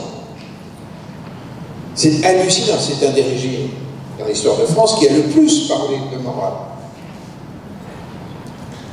Parce que pour tuer des gens, il faut beaucoup, beaucoup de morale.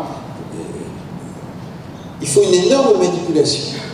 Et je me suis rendu compte que dans le cerveau d'un homme comme mon grand-père, il a une boussole morale assez différente. Il y a le fait français, le fait de maintenir la France. Il appartient à des générations pour qui ça a été fondamental. Et donc, tant qu'il y a une police française qui va arrêter des juifs, c'est qu'il y a une police française. Ça semble hallucinant, mais ça fonctionne aussi comme ça dans sa tête. Au fond, il aurait pu ouvrir des camps si les barbelés étaient made in France. C'est-à-dire qu'il fonctionne dans un autre schéma qui est glaçant. Parce que je voyais bien que dans les conversations au sein de la famille, lorsque j'ai commencé à ouvrir des discussions avec des oncles, non seulement leur père ne leur posait pas de problème, mais il avait fait le bien.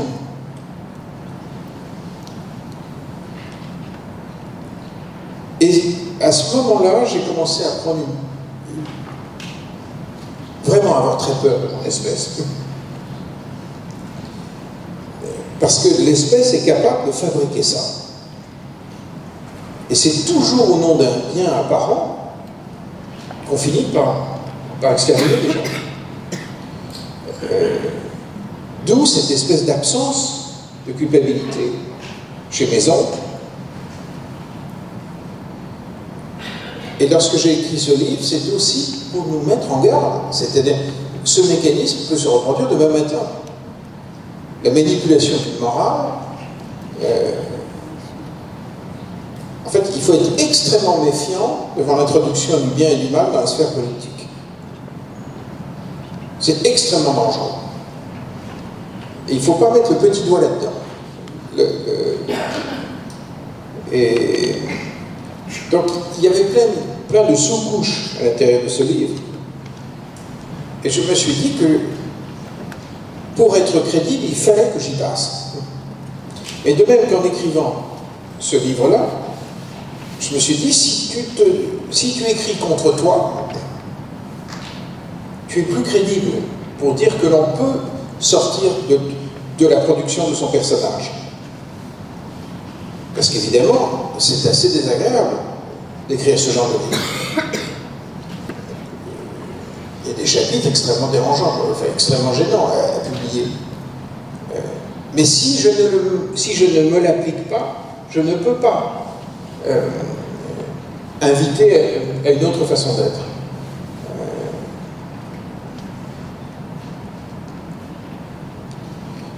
Mais j'insiste sur l'histoire de Vichy. On ne pouvait pas en rester à des déclarations d'historiens, à des déclarations de chefs politiques. C'est un énorme problème familial. que nous devons purger dans nos familles. Un jour, j'étais à la sortie de l'école maternelle de ma fille, pendant la sortie, des gens très bien, et il y a un type assez agité qui vient vers moi et qui me dit ah, vous êtes là, oui. Et il me dit voilà, mon père a lu votre livre et il nous a parlé, je ne sais plus ce qu'il y hier ou avant-hier, il était encore sous le choc. Et visiblement, depuis la guerre, il appelle son père, il dit on allait à la pizzeria, le père arrive, il était assez troublé de me voir, et il s'est mis à parler de leur appartement de famille, qui visiblement qu'ils avaient agrandi au moment d'une déportation, et qui était resté dans la famille. Et le fils était complètement bouleversé, et le père dit mais oui, on peut le dire maintenant, de toute façon, la question ne se pose pas, maintenant on peut le dire. Mais il était dans un état de grande nervosité, et je lui dis mais si la question ne se pose pas, pourquoi la soulevez-vous? Et puis ils sont partis. J'imagine bien que cette famille, il y a eu un avant et un après. Ou est-ce qu'ils vont refermer le placard et ils ne l'ouvriront que plus tard? Je ne sais pas. Mais on se rend bien compte que comme ça, pour des histoires immobilières, c'est enquisté. Cette histoire-là est absolument enquistée à l'intérieur des généalogies et du fonctionnement des familles françaises. Si vous faites une règle de 3 et vous prenez le nombre de flics qui ont arrêté des familles juives pendant la guerre, regardez le nombre de descendants que ça donne aujourd'hui, vous avez le tournis. Or, ces descendants, ils sont dans le métro, ils sont... Que dit-on dans leur famille? Ils n'ont pas d'Alexandre Jardin pour un jour faire exploser la vérité comme vous l'avez faite. En même temps, c'est un processus qui doit avoir lieu à l'intérieur des familles. Mais la seule chose que je puisse faire, c'est de le faire moi.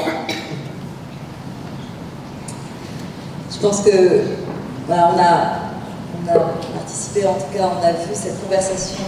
Je ne sais pas si l'un et l'autre vous avez pu comprendre certaines choses. Je crois que Alexandre Jardin attendait beaucoup de cette conversation avec Elie Lemel. J'espère que vous, dans la salle, vous avez aussi voilà, apprécié cette conversation très vraie. Je pense qu'il y avait vraiment beaucoup de vérité. Peut-être vous donner la parole à vous, quelques questions si vous le souhaitez. Là, il y en a une devant. On va essayer ce micro.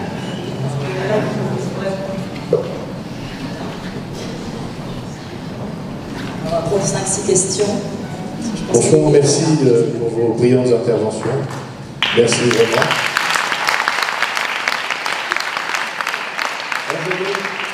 J'avais deux questions.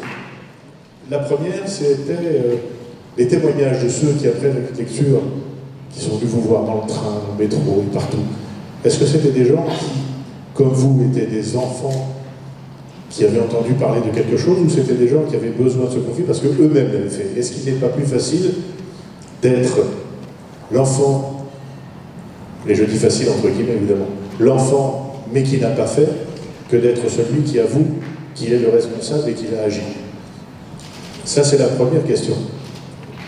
Et puis la deuxième question, elle est un peu particulière parce qu'elle est un peu provocante, disons.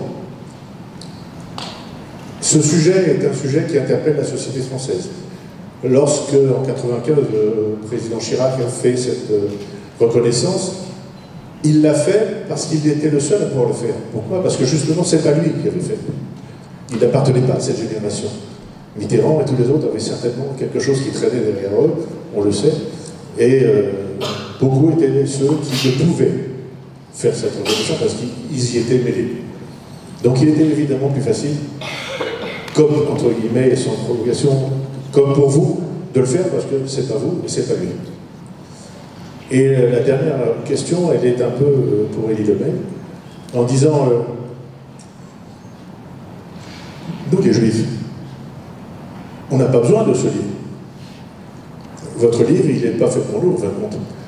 Nous, on cherche, depuis la nuit des temps, à expliquer des choses qui ne sont pas explicables.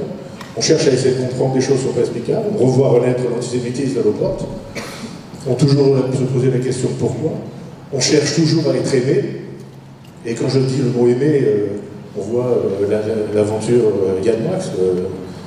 Il a voulu nous aimer, on était content d'en trouver un qui nous aimait. Et en fin de compte, lui, c'est pas son père, c'est lui. Et là, il a un vrai gros problème. Et en fin de compte, toutes ces histoires, elles sont pour ceux qui ne sont pas juifs. Nous, les juifs, notre histoire, on la porte et on essaie de construire un avenir meilleur et on essaie de participer à l'humanité et à la faire grandir quand on le peut, en participant en tant que citoyen, en tant que membre de la société en général. Et donc voilà, c'était un peu ces réflexions qui me venaient et sur lesquelles j'avais envie d'avoir vos réponses, vous sur le fait que ce n'était pas vous, et lui pour savoir si c'est vraiment votre problème, son problème. Merci. On commence par Alexandre.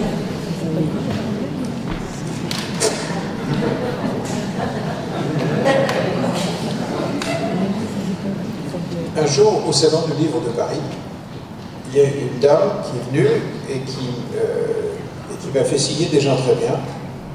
Et puis, pendant que je lui demandais à quel nom, j'écris un prénom, et pendant que j'écrivais, elle me dit « Elle est morte ». J'étais un peu surpris. Et je lui dis « D'habitude, je signe pour des gens vivants. Qui est-ce » Et elle me dit « C'est ma belle-mère ». Et elle me dit, ma belle-mère, toute sa famille a disparu pendant la Shoah. Et elle me dit, ma belle-mère me disait toujours que ce qui lui ferait du bien, c'est que quelqu'un appartenant aux familles responsables vienne un jour demander pardon. Elle me dit ça. Et elle prend le bouquin et elle me dit, je vais aller déposer votre livre sur sa tombe.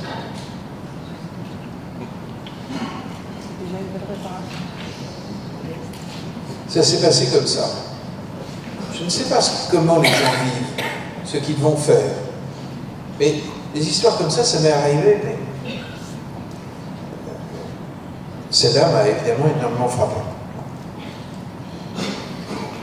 Pour dire la question des générations, qui peut dire? Jacques Chirac, c'est la génération qui peut le dire puisqu'il n'a pas trempé là-dedans.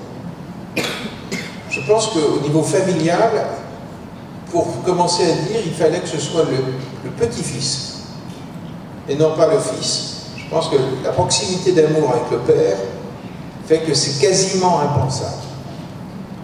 Et en réalité, je pense qu'à sa génération, mon père a été au maximum de ce qu'il a pu faire, puisque quand il a publié son premier livre, qui parlait de son père, qui est un homme qui a été d'une discrétion absolue.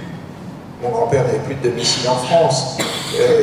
Il louait à l'année une suite à l'hôtel La Pérouse pour ne plus avoir de domicile légal. C'était un homme plus que discret et qui, en grande partie, a gagné sa sécurité après la guerre en étant un des grands financeurs des partis politiques. C'est-à-dire que c'est un homme très compliqué à atteindre. Très prudent.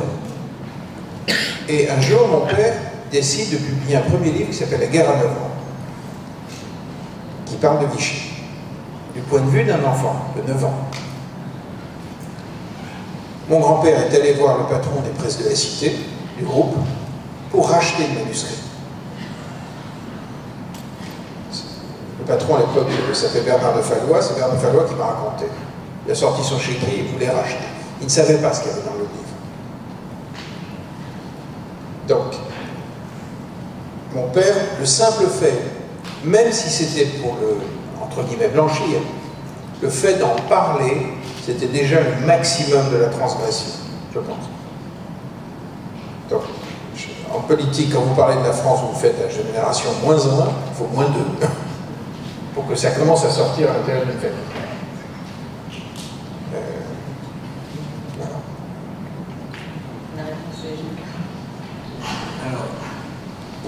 D'abord, c'est pas sympa si je dis que c'est pas un livre pour les juifs parce que ça va faire baisser les ventes. Donc, et en plus, ils l'ont acheté.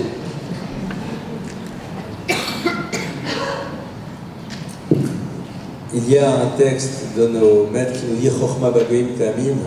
Si on te dit qu'il y a de la sagesse parmi les nations du monde, Tamin, tu dois y croire. Et évidemment, à partir du moment où un ouvrage est là et nous interpelle, et donc il a sa place. Évidemment, et la difficulté qu'on a, c'est d'être à nouveau confronté à cette singularité du peuple juif. Je ne sais plus quel est cet auteur qui disait que le peuple juif est curieux lorsque ils sont pauvres, ce sont des parasites, lorsqu'ils sont riches, ce sont des profiteurs, lorsqu'ils sont pacifistes, ce sont des couards, lorsqu'ils partent en guerre, ce sont des violents. Lorsqu'ils n'avaient pas de terre, on leur disait « repartez chez vous » et lorsqu'ils en ont une, on leur demande d'en repartir. Mais au fond, c'est quoi un peu le problème? Et on va de nouveau s'inspirer de nos maîtres.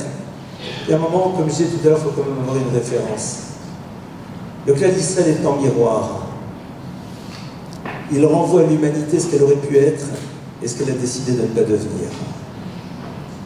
Un peuple victime, mais qui n'a jamais demandé à devenir des assistés. Vous vous rappelez sans doute de ce combat politique colossal en Israël lors des réparations allemandes que Adenauer voulait donner, et tellement de juifs victimes ont dit même pas en rêve. Que l'Israël cherche à préserver une éthique, même si aujourd'hui c'est pas simple, parce que des courants en son sein veulent le déposséder de ce qui est son identité première, c'est-à-dire des valeurs de la Torah. Et nous sommes confrontés ici à quelque chose qui me fait extrêmement peur, non pas dans une problématique de religiosité, mais beaucoup plus dans une problématique d'identité profonde. Le peuple d'Israël, quelque part, interpelle, il bouleverse, il remet en cause. Et donc, évidemment, quand vous remettez en cause, soit on vous interpelle et on vous dit « apprends, apprends-nous », ou alors on détruit, physiquement, moralement, on invalide l'autre. Et je crois que, au lieu de chercher à comprendre les racines de l'antisémitisme à travers des analyses qui toutes ont été évacuées de la scène de l'histoire, il vaudrait mieux se dire, eh bien, puisque nous le sommes, alors vivons pleinement ce dur bonheur d'être juif dans sa réalité quotidienne. Et je pense que c'est au bout d'un moment le premier mot de cette phrase qui disparaîtra, parce que ce sera le second qui prendra toute sa place.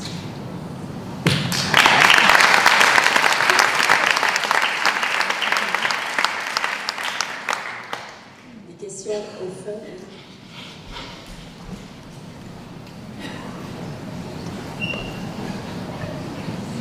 Bonsoir, merci pour vos interventions. J'ai une question très simple. Comment fait-on pour pardonner et comment fait-on pour se pardonner? Alors je m'adresse à vous deux, à vous, à cette famille de mon fête, et à vous, monsieur Jardin, qui avez réussi à pardonner, vous pardonner votre message. Je ne sais pas si vous dire.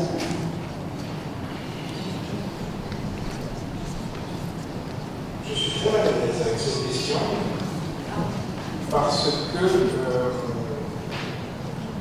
ça ne m'a jamais effleuré de pardonner à mon grand-père.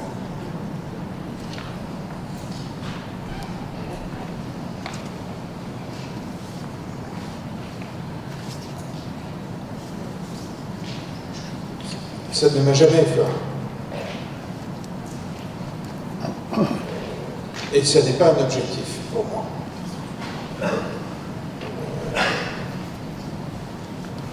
Il y a plein de gens dans la famille qui me disent « Oui, mais à un moment, il faut que tu t'apaises. » Non, ça ne m'intéresse pas de m'apaiser.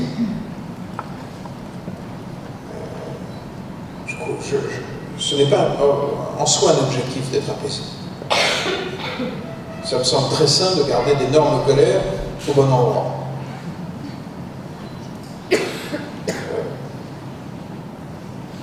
Je ne suis pas fanatique du pardon. Mais je parle pour moi.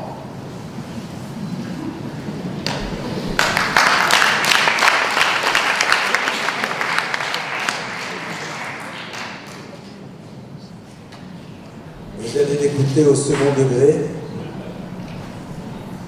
Évidemment, dans le judaïsme, le coup de la seconde joue, ça ne vient pas de chez nous. L'idée de la seconde joue, ça ne vient pas de chez nous. Or, pardonner, d'abord, s'il n'y a pas de demande de pardon, n'a pas de sens. Quelque part, se pardonner à soi-même, c'est construire un système qui nous permet de ne pas, à un moment, aller jusqu'au bout de ce que l'on doit construire dans l'existence, parce que ça va apaiser. El Mesachakim Imam Chila, disent nos maîtres, on ne joue pas avec le pardon. Et je racontais une histoire qui est la suivante, c'est que un maître, un jour, a un élève qui est venu lui dire « J'ai besoin de vous demander pardon, car j'ai dit des choses peu gentilles sur vous. » C'est un sacré risque, parce que ce maître n'était pas au courant.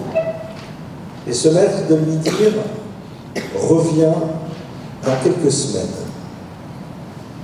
Et au bout de quelques semaines, il revient et il lui dit « Maintenant, je peux te dire que je t'ai pardonné, mais il m'a fallu faire un sacré travail sur moi pour être sûr que les mots que j'allais prononcer étaient vrais. » Et là, il s'agissait d'une histoire dans laquelle un élève avait dit des choses peu sympathiques sur son maître. Alors, évidemment que on ne peut pas pardonner s'il n'y a pas de demande de pardon, et on ne peut pas pardonner pour ceux qui ne peuvent plus pardonner.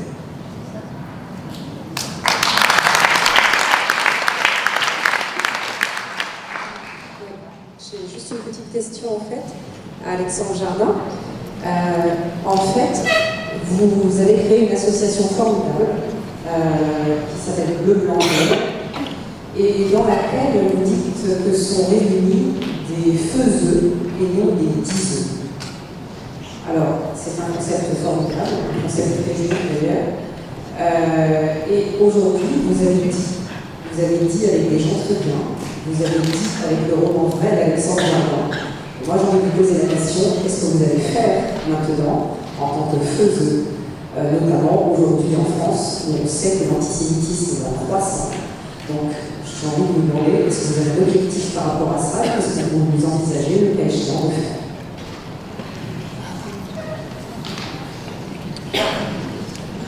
Dans ce que je fais comme action, il y a un programme extrêmement important. Je suis passé une partie de l'après-midi encore à travailler pour ce programme, qui s'appelle Lire et faire lire. L'idée est de lire et faire lire. Et faire lire. Reconstruire quelque chose de très solide en France, à mes yeux, ça consiste à faire un deuxième peuple du livre.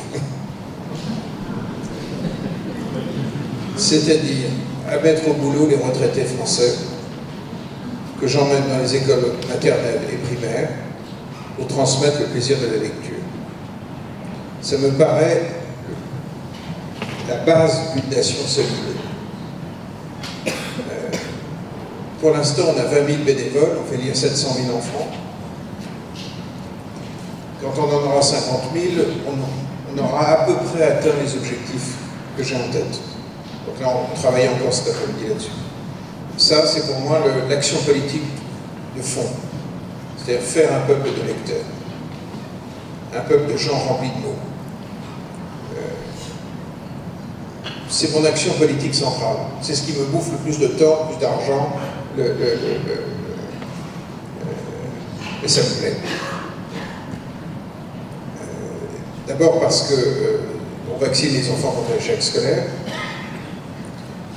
et il nous en reste à peu près 20% qui ne maîtrisent pas l'écrire entre au collège. Donc il faut que la nation participe au règlement de ce problème. Ensuite, on les vaccine contre la violence, puisqu'on sait qu'il y a une corrélation très étroite entre le vocabulaire, la quantité de vocabulaire et la violence physique.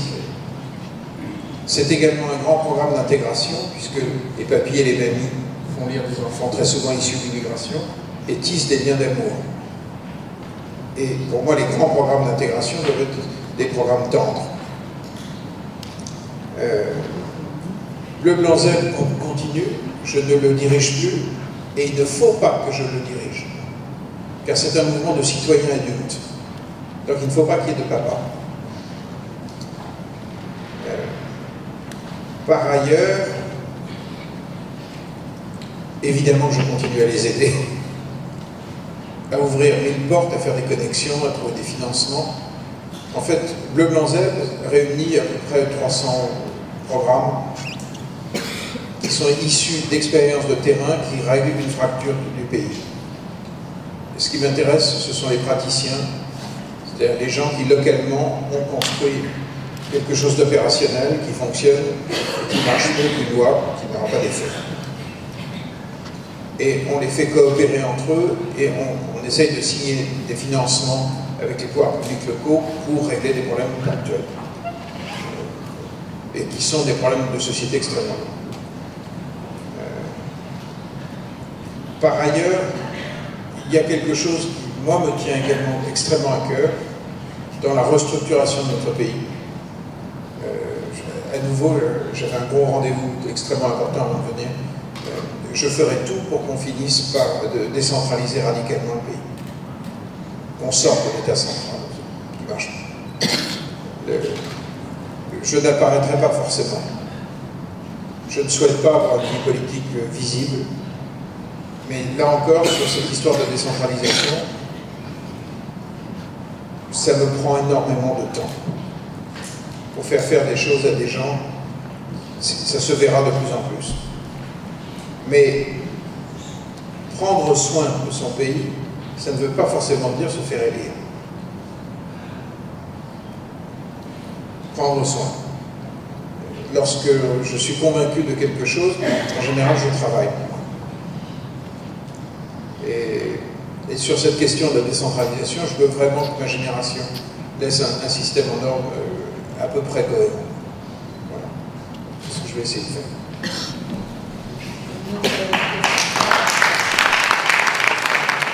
D'abord, les deux dernières questions, peut-être. Madame, monsieur. Bonsoir. Une question un peu personnelle à M. Alexandre Gardon. Votre démarche, si j'ai bien compris, vous êtes mis à dire la vérité dès l'instant où cette famille vous a dit avec vos grands-pères. Est-ce que, si vous n'avez pas rencontré cette famille, si vous n'avez pas parlé de votre grand-père, vous auriez vraiment fait ce virage à 180 degrés? Est-ce que vous n'auriez pas continué à vous complaire, entre guillemets, dans le mensonge? Est-ce que ce n'est pas simplement la maturité qui vous a fait aussi dire la vérité?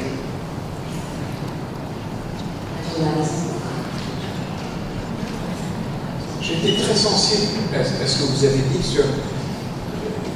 La vérité, c'est comme l'amour. C'est ou ça n'est pas. Ça ne se fractionne pas. Lorsque vous êtes vrai, vous l'êtes. Vous ne l'êtes pas. Vous n'êtes pas à 30%. C'est une façon d'être. Donc je comprends l'histoire du chocolat. Est-ce que ça a été déclenché par des interventions extérieures? Ce qui est merveilleux dans la vie, c'est qu'il y a quand même des gens qui vous aident, qui vous font gagner du temps.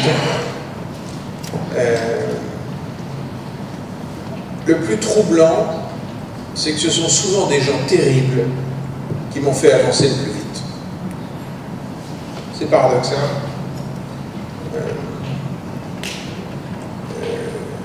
C'est souvent lorsque vous êtes confronté à quelque chose d'absolument insupportable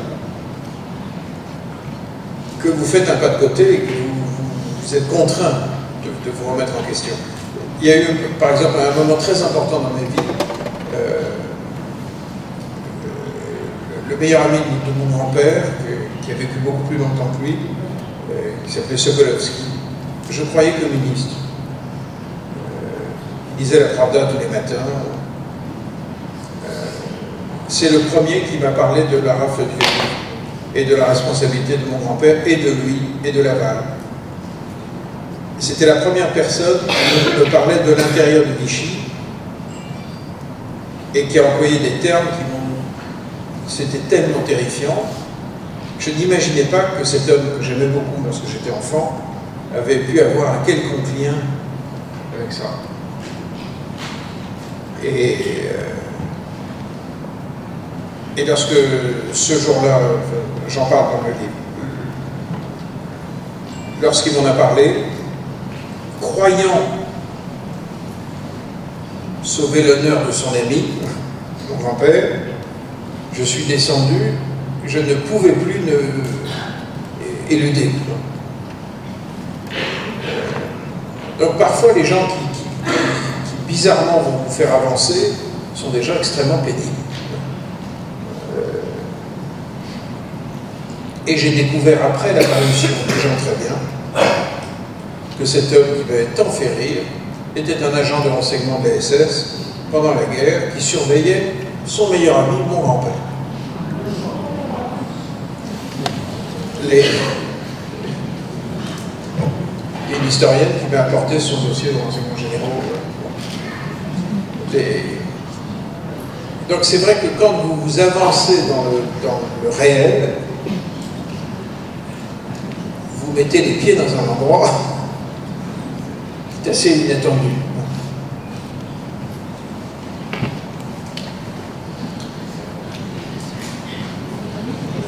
Bonsoir.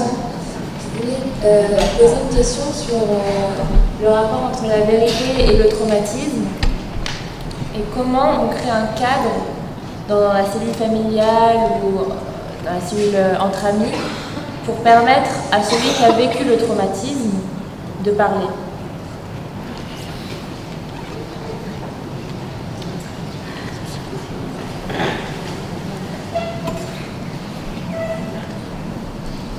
Alors, tout dépend d'abord dans quel ordre ça se passe. C'est-à-dire, comment faire pour permettre à celui qui était victime du trauma de pouvoir verbaliser les choses. C'est bien cela. Évidemment qu'il y a une différence entre induire sa possibilité de parler et la perception que l'on va avoir de la dimension thérapeutique de sa parole. Nos maîtres nous apprennent et nous disent, de la même manière que c'est une obligation de dire des choses qui vont pouvoir être entendues, de la même manière c'est une obligation de ne pas dire des choses qui ne pourront pas être entendues, et je pense que la question elle est un petit peu dans l'autre sens. Quelle est la capacité qu'aura la famille de recevoir une parole et de regarder l'individu de la même manière une fois que la parole aura été exprimée? C'est la raison pour laquelle souvent c'est le tiers qui va pouvoir recevoir cette parole, parce que ce tiers, à un moment, il va être à l'extérieur du système familial, et la personne pourra continuer à évoluer de la même manière dans la famille dans laquelle il se trouve. L'univers de la famille est un univers merveilleux, mais parfois, on n'est pas à la bonne distance. Et souvent, la manière dont on va accueillir les mots ne produirait pas l'effet escompté. C'est la raison pour laquelle, et là je me range plus dans l'univers un petit peu professionnel, je pense que dans ce genre de cas, une personne qui est à l'extérieur est bien plus capable d'être à l'écoute de ces mots, parce qu'elle a la distance émotionnelle nécessaire pour pouvoir permettre à la personne de réentendre les mots qu'elle vient de prononcer, d'en faire émerger la dimension signifiante, de lui permettre non plus maintenant de les garder, mais de se les réapproprier pour savoir par la suite où les mettre et où les placer. Et pour ça, à mon sens, la famille peut être un point de départ, mais derrière, c'est avant tout quelqu'un qui est à l'extérieur qui pourra faire ce travail. C'est comme ça, en tout cas, que je comprends. Un peu la définition du psychanalyste. Dernière question devant. Moi, j'avais une question pour M. Jardin. C'était depuis le moment où vous avez du coup libéré votre parole vers votre famille et que vous avez posé la question sur ce que les gens de votre famille savaient sur votre grand-père.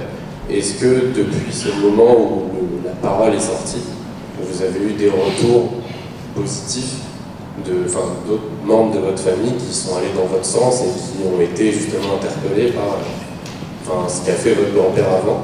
Ou est-ce que tout le monde est resté dans cette bulle sans progresser suite à votre parole? Les deux. Tous ceux qui ont cessé de me parler et qui m'ont dit que j'étais mort pour eux sont restés sur leur position. Mais ils avaient des enfants. Ils en ont. Et c'est ça qui est passionnant. C'est ce qui se passe après. C'est que leurs enfants, aussi bloqués soient-ils, parlent avec les miens. Et ça circule. Et en fait, même quand ça semble bloqué, ça ne l'est pas. Parce qu'une famille, c'est venu dans le temps. Et ça donne énormément d'espoir. C'est que même si c'est bloqué, vous êtes mort pour une partie de votre famille, en réalité, ça circule.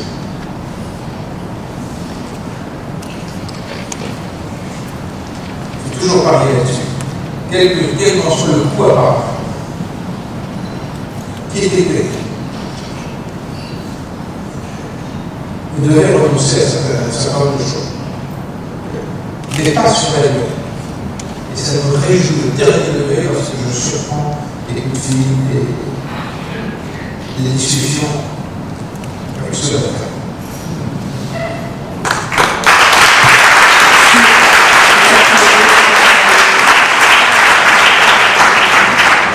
J'aimerais juste partager deux phrases. Et la première, c'est la suivante. Vivons la vie qui rendront fiers nos enfants. Et la phrase d'un maître extraordinaire de Ravner Weinberg, et qui, je pense aussi, résume aussi les choses. Vivez dans le monde réel, vous serez enclin à rechercher la justesse en tout. C'est ce que je vous souhaite.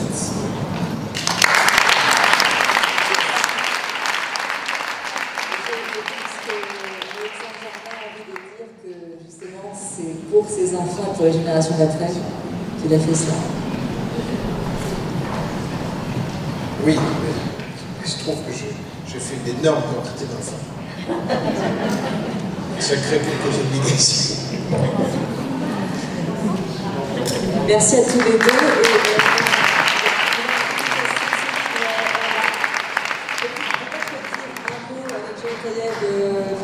Peut-être sur un titre, mais parce que le but de cette soirée, c'était aussi peut-être de faire le lien entre la vérité de l'entreprise, etc. Mais je pense que chacun d'entre vous va se faire une opinion sur ce qu'est la vérité. Avec vous, Alexandre Jardin, et vous de même. Merci infiniment pour cette très belle conversation.